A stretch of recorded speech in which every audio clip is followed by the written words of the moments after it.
Opo. Update lang po namin kayo. Ito na po yung pinapagawang kubeta. Kubeta. Ano? Septic tank ni Nanay Esther. Kubeta naman.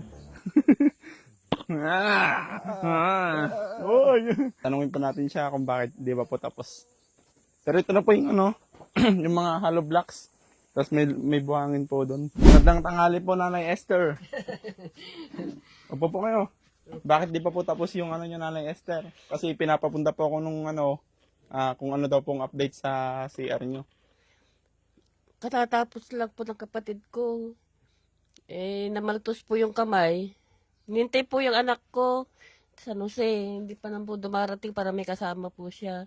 Di ba ano po yan, Nanay Esther? Pacquiao po. Opo. Bali, 4,000 po sabi nila, di ba? Ayaw ko po ako nung usapan Apo, 4,000 po yung sabi sa akin. Tapos, ang nagastos po dun sa may, ano yun, sa mga gagamitan po, 6,010 pesos. Bali, 10,010 po yung nagastos na. Wala na po tayong pambili ng mga kung ano po. Opo. Kasi, saktong-sakto nga po eh. 10 Salamat pesos po. lang po yung sumobra. At least meron na po kayong ano, magagawang CR. Opo. Kailan daw po nila balak magtuloy na gumawa po? Ewan ko lang po kasi pinapauwi po yung anak ko para may kasama po siya. Akala ko po may ano, nagpakyaw na. Sumurrender naman po yung kasama niya. Nako, paano po yung usapan kaya doon ay?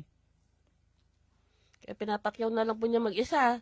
Wala naman daw makuha na kwan at mga busy. Wala na po ba yung bebot ng kasama ko? Nandiyan po kanina. Parang laging tulog pag pumupunta po kami. Hindi tuloy natin mapakilala yung kasama namin. Chamba. Uy, mag-bless ka na kay mama mo. Ayun daw po, magbe-bless yung anak-anakan nyo. Ayun no. God bless. God bless you. Pawis na pawis sa iyo. Kainit Mainit na ba? ako, kaya dito po ako nahihiga. Oo, mainit. Gusto mo na bang makita yung bebot mo? Oo, Bebot, gusto asa ka gusto bebot? Gusto ko yun no. Tulog po eh. Nahihiya daw eh.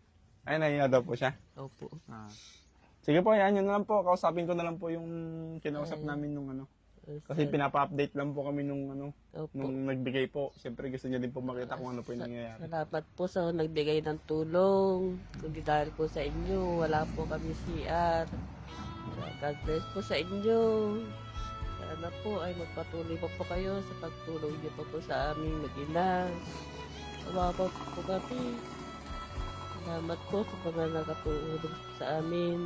Salamat po sa tulong niyo. God Mag-ingat bless lang po kayo doon, nanay. Mag-ingat lang po kayo, baka mabutas po kayo doon, kalalim. Muntik po ako Nako, nahulog po sinasabi ako. ko eh. Hindi pa po malalim. Kalinahan na po nga, may nahanap po ako. Nibutas na pala yung natapagan ko. Malalim po ngayon, mag-ingat po kayo doon, huwag na po kayo lumabas. Tapos na po. Maraming salamat po sa nagbigay po ng 10,000 para kay Nanay Esther na mapagawa yung CR nila. Thank you so much po, God bless po, madam. Sige po, Nay. Opo, Thank salamat you. po, sir. Thank Apo, you. babalik na lang po kami pag natapos. Opo. Ito po yung kasamang gumagawa sa CR ni Nanay Esther. Ano po pangalan niya? Ruben.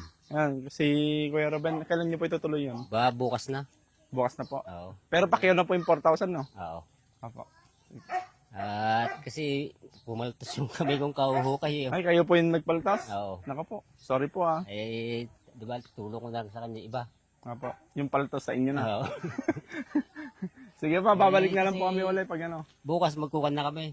Mag-aasinta na kami. Ayun. Nahukay naman na po yan. No? Malalim po pala yung hukay. Lagpas.